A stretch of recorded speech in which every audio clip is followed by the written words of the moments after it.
up to you and saying, oh, doesn't this, da da da da da. Or I heard this from my friend, so I'm not gonna use your services because of whatever I heard, right? So I always think this is really a lot of fun whenever we can partner up with our Seminole Chamber Peaks and we can end up Mythify. I'm gonna change the topic, right? So anyway, so welcome to our second annual Myth Conception Monday. Last year, April 1st, which is April Fool's, was on a Monday, so that's when we started on a Monday. And this year, of course, is tomorrow, so we just have to do it on Monday, because, you know, no regrets. So I had fun coming up with what are the top 10 myths around real estate. And of course, I also did one about real estate in general, and includes insurance and title and lending. So we'll see what comes up later on. So number one, top 10 myths. What would you guess would be the number one most important myth around real estate? The houses are overpriced. They're way too expensive. Let's down a little bit further. Realtors make too much money? No, that didn't come up. Wow. We don't make enough money, right, Elena? Yeah. Oh my goodness. For what you do. And you know what I want to do is continue to I didn't come. post all the things that realtors do during a transaction, and that people is like, we don't treat enough. You guys make like 50 cents an hour. There's a report on NER, 181 Yes. things your listing agent does for you. I know, and I But gotta that's not post even that. all of it. I gotta post that more often. Yeah. Anyway, do you need, this kind of is, believe it or not, it's under lender, but under real estate, but it comes up in my opinion under lender. Do you need 20% down? Okay, that's not fair, because that's under mine. Okay, well then I won't answer it. Number two, well, it's because, yeah, Well, so what's talk number about one? that. Well, and that's it, number one. That was number one. Number two, According to who? 20% Well, down. that's not To buy a that's, oh, well, I get it. Okay. Okay, you need 20% to buy a house, okay. Okay, no, you don't. And again, number two, it says the asking price is a price you'll pay. How many people think that the asking price? The list price? Now, okay, this is again, as you're selling it, you think that the asking price will be the final price that you end up, the buyer will pay. Well, I think in the last 5 years, It it's depends. pretty close. Well, there's a lot, in my opinion, I don't know about you, Elena, but there's a lot more negotiations going Oh, on for right now sure, than they but ever I have mean, been. I'm saying And- overall in the last 5 years. It depends. And one of the things with over 12,000 inventory, we have been sharing with our buyers, the fact that you have a lot more room. Yay, we have a lot more room for, Susan! A lot more room for negotiations. And so, but with the changes, well, it's always been this way, it's just there's now more disclosures on it, but with the so-called changes in sharing how agents are compensated, if you end up needing to ask for concessions to help pay your buyer agent, there's another reason to have a concession. So it's not, and then what I tell my listing, my sellers is, you need to make sure you market it right. So marketing also is including price. One of the other questions down here, and I'll add it later, but overpriced listings just sit and become stale. And then ultimately they end up, in this market, end up netting a lot less. Number three, all real estate agents are the same. Woo. That's a good one. So, yes. It is interesting because the one of the reasons why I want to keep in touch with people like Elena and other people that I know within my networking groups is if I can do a transaction with somebody that has been in the field or at least have the right education or at least communicates, then we have a better opportunity of having a smooth transaction. And that honestly is what every buyer and seller wants. Negotiations, they said 65% of all transactions end up with different negotiations than what they started off with. So when you want somebody else, it's really kind of helping make it a win-win situation, right? So another myth, you should always price your home, this is where it comes in. You should always price your home high and leave room for negotiations. That's probably the number one question I get from a seller right now. oh, but I wanna list it high, and let's just see what happens. Because you know they're gonna take off for this, this, and this. How do you debunk that? Okay, I'm What do you gonna do? share with them a personal experience. We just ended up having a listing where I again would show different strategies, marketing strategies. They opted to go and market it at an even dollar amount. In other words, I personally always recommend a $25,000 increment because I wanna make sure that it hits the most number of websites out there for hitting the most number of eyes of buyers. Okay, so we decided they chose. Oh, like In other 375, words, yeah. 350, Right, 400. 400, 425, Interesting. 500, 525. So Video, now I'm video. asking her to video because I'm gonna videotape you. So anyway, when you end up marketing it at a price, if you were a buyer and you were coming to your house, what would make you get off of your you-know-whats and say, you know what, instead of waiting, this is too good of a deal. I think that I need to grab it. I need to get on it. So this seller actually end up saying, yeah, I agree with you. Let's go ahead and list it at this. Because I think that would get enough buyers to say, I've got to get out there now versus waiting for whatever reason. Right. And we had multiple offers within the 24 hours. Nice. So don't say that this is always gonna be and there are a lot, believe me, I have just as many sellers that say, no, I wanna list it at this. And I was like, okay, because it's within that range that the comparables show that it may possibly appraise for, or what things have been selling for is like to that property. Yet, if you don't end up going out there when there's so much competition, and make sure that you have it priced the best, in the best condition, and of course, I trust our marketing systems as far as getting it out there, then it may have a chance of sitting. And if it sits, just like food on a counter, it slowly starts looking old, people start saying, I wonder what's wrong with it. We can't offer full price.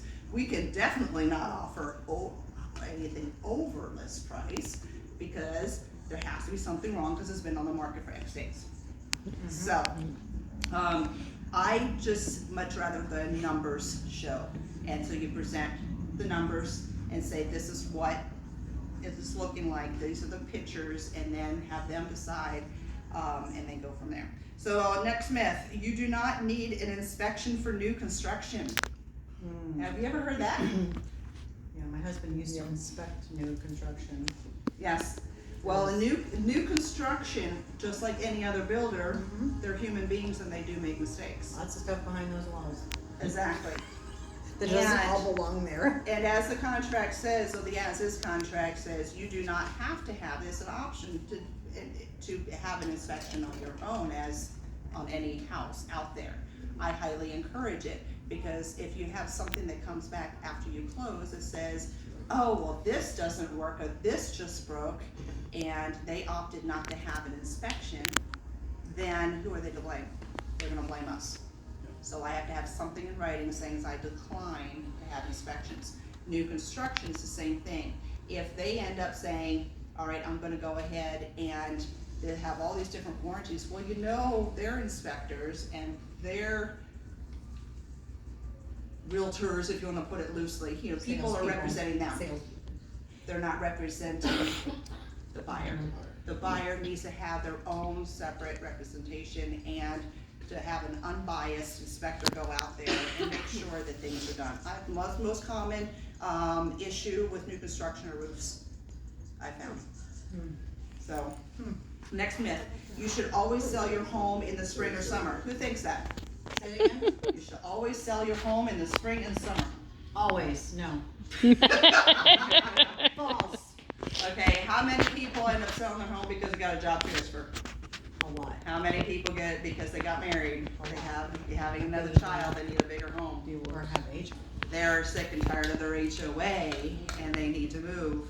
That doesn't Sick of always mean renting. it's happening They in want to the be summer, close to their right? grandchildren. Now, when you end up, yes, exactly, I had one that starts like that. One. And it's interesting because if you have in the summer, if you wait and sell it in the summer, you're also getting a lot more people that are going to have their house listed in the summer and be competition. So, it's really, I always say, if you price it right, let's go ahead. One of the things, and I guess we'll go, I think we'll talk, one of them talked about renting, but I'll talk about that later. The best deals are always foreclosures or short sales. I think only 1.5% of our sales. I'm looking at Elena because you're with the Oh, government foreclosures market. now, but they're Foreclosures. going up. I just Yeah, saw but they're something still- yesterday that it was It's still Yeah, so but still small though. small. small, but definitely increasing faster than we've seen in a while. When I started with 12 plus years ago, and there were a lot of foreclosures, you don't know what you're getting. And then you get companies that go there and cover up, and you don't know what's underneath what's covered up. So it's not always a great deal. Is the glut on the market that you're seeing in foreclosures, is that because it's kind of been pent up and taken so long to work through the process, or is that because there are more people going through foreclosure right now? Well, you know, answer first. And then think of it this way. We've had, last several years, we've had double digits in increase in value. Okay? If somebody's going through a hardship and they cannot end up paying their mortgage and they have to go through foreclosure, the first thing we're gonna do as professional realtors is to ask them, okay, do you have equity in your house? I know you love your house, but there's no reason to sit here and ignore that, struggle. disappear, Right.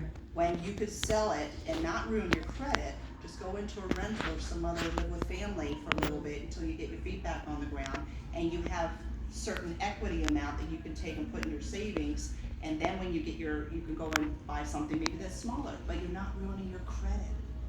So one thing that they discussed, years ago was people are very embarrassed. Well, it's true. If you're embarrassed and you had something that prevented you from making your mortgage payment, you don't want to talk to anybody. So it's having those uncomfortable conversations or asking you as friends to talk with your friends that you hear about and they say, hey, I'm gonna lose my house. Well, can I have a realtor friend come and talk with you? Because if you can end up preventing it from going and ruining your credit for many years, then would that be worth at least a conversation?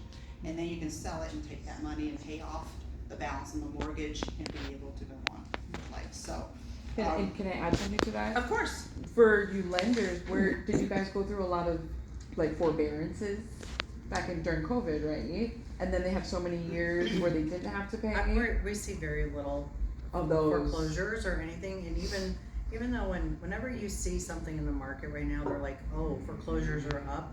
What are they up by 0.1, 0.2? The news sensationalizes it, right? And this is nothing compared to 2007, 2012. Yeah. That's my But I will say right now, I have a transaction that is getting ready to close or did it close already? No, I can't remember which one it was. That the seller, it was a short sale. Because what happened, and why foreclosures happen is because somebody went and they pulled out a home equity line and they overextended themselves, and then you look at the inflation that we've had over the last several years, right? People have been living off their credit cards. Everybody has been living off their credit cards. Just go to the grocery store, you can see how people pay for things, and you know how that's a fact. I'm doing a lot of cash out refis, or not cash out refis, but home equity lines specifically to pay off debt. And I'm talking a lot of debt, okay? And at the same time, 42% of America owns their homes free and clear. So it's really, relatively speaking, it's not bad. We don't have enough inventory still.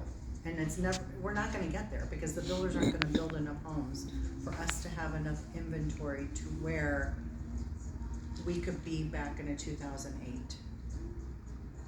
We have the most inventory now over like the last 5 years, right? Right. Yes, Right. yes. Over But 12,000. but back in 2008, do you know how many months of inventory we had? How many? 13. 13. I was thinking like 8 to 10. 13 months. Five or Oh, 6? No.